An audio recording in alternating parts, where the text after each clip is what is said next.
like, comment, and subscribe. Ya, puji Tuhan. Teman-teman Dulos Production, saat ini gua sedang bersama dengan Ibu Christine dan anaknya Jerry. Sebelumnya mengucap syukur sama Tuhan karena bisa diberi kesempatan untuk membagikan sesuatu berkat yang luar biasa ya yang saya alami bersama Tuhan dalam hidup ini, terutama di dalam badai kehidupan, karena kita tahu bahwa kita hidup ini pasti dikelilingi oleh masalah. Ya. Dan setiap orang pasti ada masalah, tetapi karena kita punya Tuhan, jadi setiap masalah pasti ada solusi. Amin. Kami mau menyaksikan perpisahan dengan anak 16 tahun dengan Jerry. Berpisah 16 tahun. Iya, betul. Dengan Jerry ya. Iya, waktu itu Jerry usianya 6 tahun. Berarti sekarang usianya 23. 23. Selama 16 tahun berpisah. Iya. Kami tidak pernah komunikasi sama sekali. Oke, ketemunya kapan? Ini setelah 16 tahun? Ya, jadi ceritanya Tuhan itu karuniakan saya 2 anak dalam pernikahan itu. Kami menikah tahun 1997, tepatnya anak pertama ini Jerry dan anak kedua Yonatan. Waktu berpisah dia umur 6 tahun, adiknya umur 3 bulan. Adiknya 3 bulan. 3 bulan ya. Jadi pas adiknya lahir, kebetulan kemarin kita lahiran itu ada di Jawa. Jadi adiknya Jerry waktu itu kita tinggal di Jawa. Waktu saya nikah, dia memang lain agama. Oke, berarti pernikahan ibu ini pernikahan beda agama berarti waktu itu ya? Ya, beda agama. Jadi papa saya juga nikah beda agama. Oh, papa juga? Baik. Papa saya Kristen, ibu saya Jawa. Pacaran sama suami sekitar 2 tahun. Nah, selama pacaran saya ajarin memang dia ikut saya ke gereja. 1 bulan pengajaran, 1 bulan bimbingan pranikah. Nah, terus selesai itu dibaptis dan akhirnya terima Yesus. Dan saya menikah. Tahun 2003 saya balik ke Batam. Disitulah guncangan usia pernikahan 7 tahun. Jadi disitulah badai kehidupan rumah tangga saya. Kebetulan saya di gereja kenal Pak Abidin Yusuf sebagai tim penginjilan. Jadi suami waktu itu kontraktor. Jadi beliau bilang masukin aja di PT Sanusa. Saya masukkan kerja di PT Sanusa, langsung diangkat sebagai manajer, asisten manajer. Oh ya. Nah, disitulah asisten manajer di PT Sanusa memang banyak ceweknya banyak. Baik, jadi ada badai di PT tersebut ya? Di Batam saya belum punya rumah karena saya baru datang dari Bangka, jadi saya masih ngekos kamar kecil. Muncullah pihak ketiga. Ya. Pelakor ini berarti pelakor. Ya, pelakor. Terus ibu kos juga bilang, Mbak, waktu Mbak pergi kerja itu ceweknya pelakor itu datang ke rumah. Waktu ibu kerja, ya, berani datang ke rumah? Iya, dia masuk kamar enggak? Ya kemarin tuh masuk kamar, saya bilang kalau ada tamu ya di ruang tamu, jangan di kamar katanya. Iya. Saya udah berapa kali temuin itu, kayaknya pelakornya itu bebal sekali. Saya kenal dia, Bu. Kan pelakornya ini orang Kristen, tapi Kristen dia lagi. Ya, orang Kristen tapi dia mungkin Kristen cuma KTP. Ya, Kristen KTP. Benar dia nggak akan seperti itu. Ya. Pas masuk malam, jadi saya tinggalin. Oh. Ya kan bapaknya yang jaga, kalau supervisor kan atau manajer kan pagi. Iya. Jadi saya tinggalin. Ibu kos itu udah cerita, Mbak, anaknya ditinggal, ini tidur sama saya katanya. Pelakornya jemput. Jadi saya mulai selidikin. Akhirnya saya tahu, dapat informasi dari teman-temannya. Ternyata dia tinggal di depan perusahaan itu, kos di situ. Terus akhirnya saya temuin cewek itu, dia bilang, ya nggak bisa lah, saya suka. Saya bilang gitu. Wah, Memang. Memang kalau udah statusnya pelakor, saya nggak banyak bicara, oke, saya say hello aja. Saya bilang, kamu bisa melakukan atau kejahatan, tetapi apa yang kamu tabur itu akan kamu tuai. Itu aja saya banyak. Saya nggak banyak ngomong, nggak mau berantem. Karena memang Tuhan katakan kita nggak boleh berantem sama siapapun. Akhirnya yang kedua saya marah, karena ini hampir hilang. Ditinggal, dijemput lagi. Udah tes sekian berapa dijemput lagi. Ini Jerry. Dijemput lagi, keluar dia malam ke jalan. Security yang ada saksinya di Batam. Keluar ke jalan sendiri? Ya jalan sendiri keluar, mati lampu. Oh, jadi takut. saya ditegur. Iya. Saya ditegur sama security, Bu, anaknya loh, Bu, hilang nanti katanya. Nah, saya sudah nggak tahan dengan kejadian-kejadian hal seperti itu. Saya nggak tahu lagi mau ambil tindakan seperti apa gitu. Terus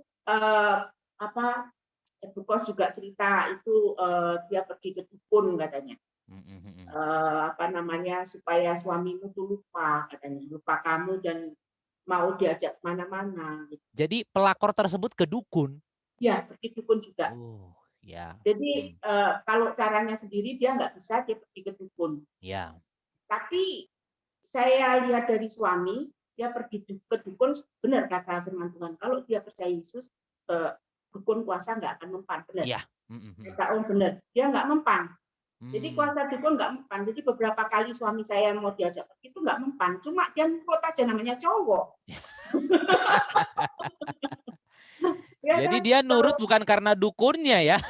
Bukan karena dukunnya gitu. Jadi ya gimana kita nggak tahu apa masalahnya. Karena saya memang ini misteri bagi saya. Tapi saya yakin suatu saat akan terbuka apa yang terjadi gitu. Kok bisa nurut gitu. Terus akhirnya saya lapor polisi dan dua-duanya dipanggil, suami juga lapor.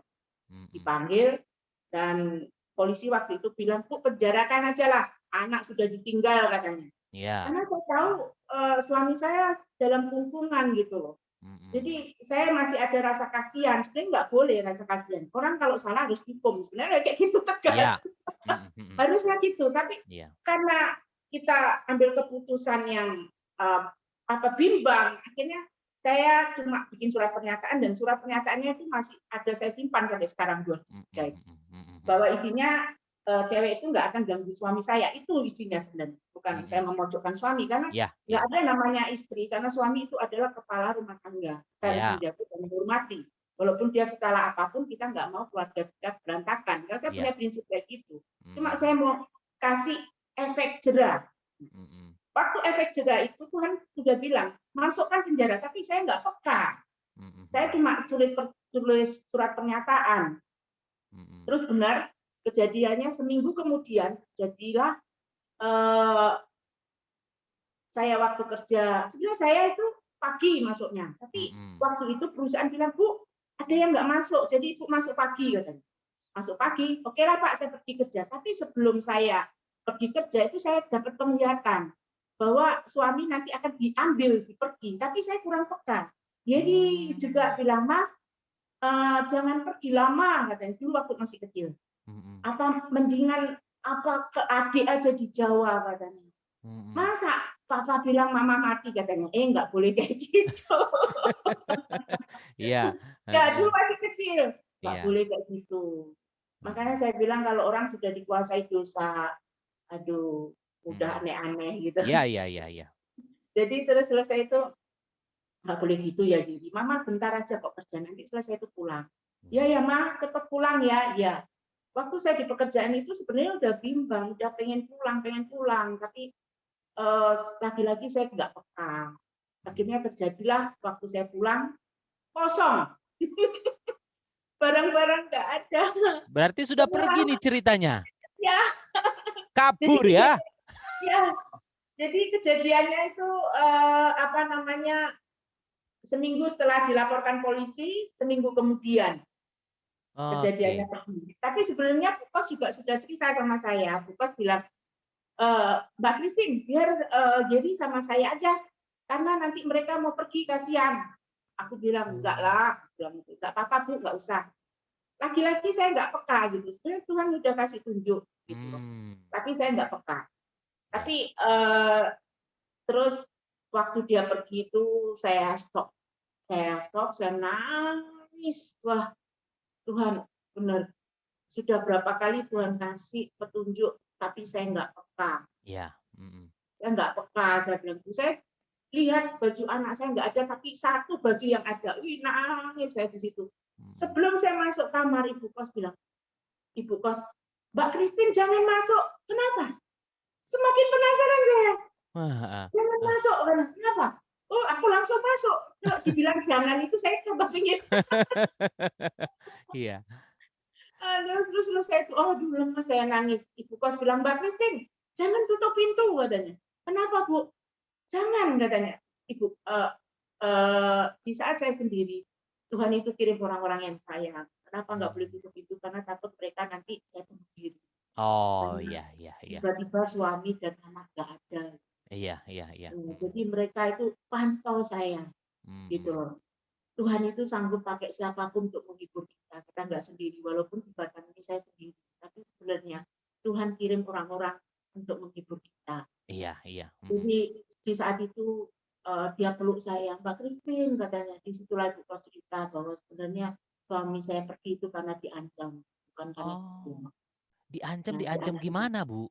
Saya dapat cerita dari teman-temannya itu 2 orang ini adik-beradik, yang kakaknya ini punya pacar tapi pernah ngerampok di Ramayana. Waduh.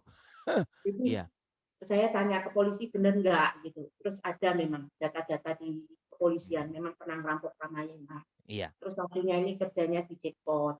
Iya. Jadi orang yang pernah ngerampok Ramayana itu yang ngancem. Kalau kamu nggak meninggalin istrimu yang saya papain gitu. Jadi itu pengakuan dari Bu Kos. Jadi selama ini misteri baru terungkap. Setelah dia pergi, Bu Kos baru cerita. Iya. Oh, jadi takut Ibu Christine kenapa-napa, akhirnya ikut pergi bersama pelakor itu. Ya, jadi ikut. Dia sengaja mengorbankan dirinya, kata dia Bu Kos seperti itu. Karena Bu Kos ini dekat. Saya lebih banyak berdoa dan diam di kaki. Jadi orang di Batam ini nggak tahu, sebagian dikirain saya belum punya pacar atau suami karena saya selalu sendiri. Iya, selalu sendiri ya. Karena memang sesuai dengan firman Tuhan, kita nggak boleh nikah-nikah lagi, ya kan? Iya, betul. Suami kita masih ada. Iya, saya pernah juga itu dulu waktu dia punya handphone, saya SMS sama suami. Apa yang dipersatukan Tuhan tidak bisa diceraikan oleh manusia. Iya. Itu titik, nggak ada koma. Iya. Nah setelah itu saya nggak tahu lagi nomor handphonenya karena mungkin udah dirubah, diganti kan. Ya langsung dirubah pastinya itu ya. Iya, jadi anak saya diantar papa saya ke Batam. Usia 10 tahun. 10 tahun ya. Iya. SD berarti ya? SD, jadi 10 tahun baru ada anak saya Yonatan sama saya. Disitulah saya ada kekuatan yang luar biasa gitu. Yang hari-hari biasanya nangis. Iya. Tapi nangis di kaki Tuhan. Jadi Ibu berjuang terus mencari tahu ya?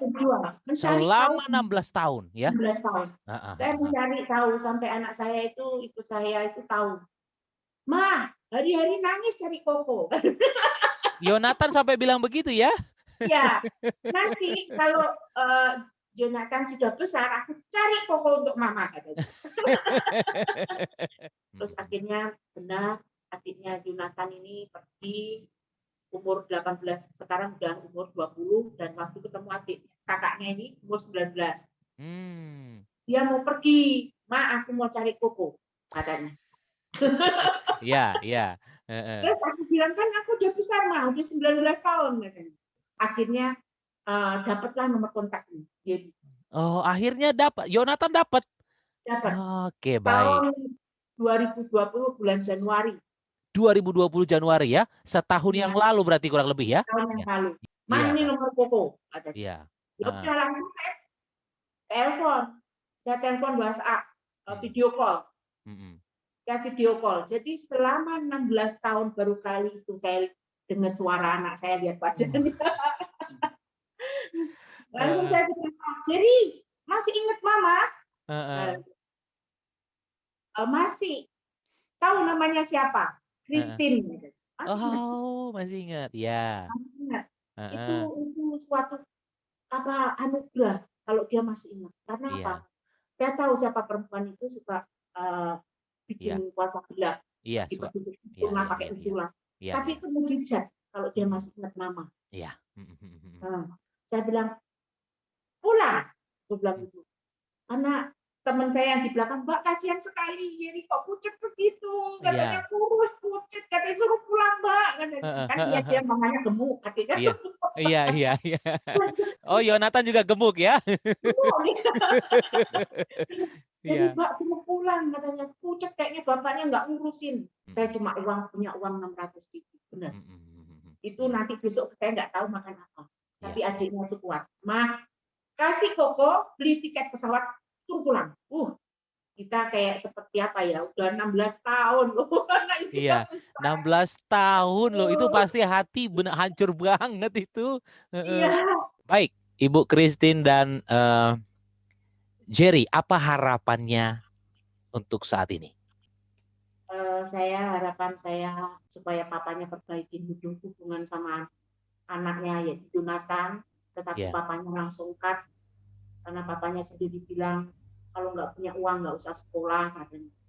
mm, Tapi Tuhan itu sungguh-sungguh luar biasa. Ya, ya, papanya melarang anak itu sekolah, tetapi Tuhan benar apa yang saya ucapkan itu sebelum ucapan saya terjadi bahwa Tuhan sanggup membiayai anak ini jadi berhasil. ya, Selama ya, kita masih hidup, kita masih ya, ada kesempatan untuk memperbaiki. ya, Kalau makanya kenapa saya anak-anak saya ajarin kita melepaskan pengampunan. ya, betul. Lepaskan Karena pengampunan. kalau kita melepaskan pengampunan, berkat itu ada sama Iya, kita. iya, iya. Puji nama Tuhan. Eh, eh, Jerry sudah pulang, sudah kembali ke Mama. Puji Tuhan sudah eh, bersatu kembali. Ya, ada Mama, ada adik, ada Jonathan ya. Harapan kita saat ini adalah berarti supaya Papa bisa dijamah sama Tuhan ya, dijamah, sadar dan pulang kepada istri dan anak yang sesungguhnya ya, karena memang eh, dalam kekristenan istri sah adalah tetap Ibu Christine, itu istri sah. Jadi kondisi Papa saat ini adalah bukan pernikahan yang sah di hadapan Tuhan ya, itu pernikahan perjinahan karena eh, pernikahan yang sah di hadapan Tuhan adalah dengan Ibu Christine yang pertama kali diberkati di gereja. Jadi eh, satu persatu Tuhan pulihkan ya. Kita percaya bahwa bagi Tuhan gak ada yang mustahil. Papa juga bisa berubah, sadar dan ya akhirnya kembali ya ke tengah-tengah Ibu Christine dan Jerry dan Yonatan. Percaya ya. Karena bagaimanapun ya inilah keluarga yang sah di hadapan Tuhan, bukan keluarga Papa yang sekarang yang di sana itu loh ya. Jadi kita berdoa supaya Papa dijamah sama Tuhan. Yang penting Jerry, Jonathan, Ibu Christine sudah benar-benar melepaskan pengampunan ya. Jangan ada dendam, jangan ada kepahitan, kekecewaan karena itu bisa menghambat Tuhan bekerja lebih lagi. Ketika kita melepaskan pengampunan, kita akan lihat bagaimana Tuhan bekerja lebih dahsyat lagi bahkan melampaui akal pikiran kita. Ya, kita tidak apa ya, tidak bisa apa namanya, mengukur kuasa Tuhan yang begitu besar. Sangat besar kuasa Tuhan itu ya. Hari ini pun Papa bisa berubah. Hari ini pun, detik ini pun Tuhan sanggup untuk mengubahkan Papa ya. Jadi tinggal tunggu waktu Tuhan. Amin. Baik, terima kasih buat kesaksiannya Ibu Christine dan Jerry, luar biasa. Boleh aku berdoa? Iya. Mari kita berdoa. Bapa kami yang bertahta dalam kerajaan sorga, terima kasih buat kesaksian Ibu Christine yang luar biasa Tuhan. 16 tahun berpisah dari anaknya Jerry dan Tuhan persatukan kembali. Tidak ada yang mustahil bagi Tuhan. Kalau Tuhan mempersatukan Ibu Yeri dan anaknya kembali, hamba juga percaya bahwa Ibu Jerry akan dipersatukan kembali dengan suami di dalam nama Tuhan Yesus Kristus. Kami perkatakan suaminya kembali. Tuhan jamah suaminya. Tuhan ubahkan, sadarkan. Kembali ke tengah-tengah keluarga. Kembali membangun hubungan dari awal. Bersama dengan Ibu Christine dan kedua anaknya yaitu Jerry dan Jonathan. Dalam nama Yesus kami berdoa dimanapun saat ini suami berada. Tuhan sentuh hatinya, lembutkan hatinya Bapa. Di dalam nama Yesus Kristus, Roh Kudus, penuhi hidup suaminya saat ini Tuhan. Haleluya. Berkat Tuhan turun atas Ibu Christine, Jonathan, Jerry dalam nama Yesus. Apapun yang mereka kerjakan saat ini berhasil. Dibuat Tuhan berhasil. Diangkat Tuhan di dalam nama Yesus. Ada kekuatan, ada kesehatan, umur panjang di dalam nama Tuhan Yesus Kristus. Segala kemuliaan kami persembahkan untuk Tuhan Yesus. Terima kasih Bapa di sorga. Hanya di dalam nama Tuhan Yesus kami berdoa dan mengucap syukur. Haleluya. Amin. Terima kasih Tuhan atas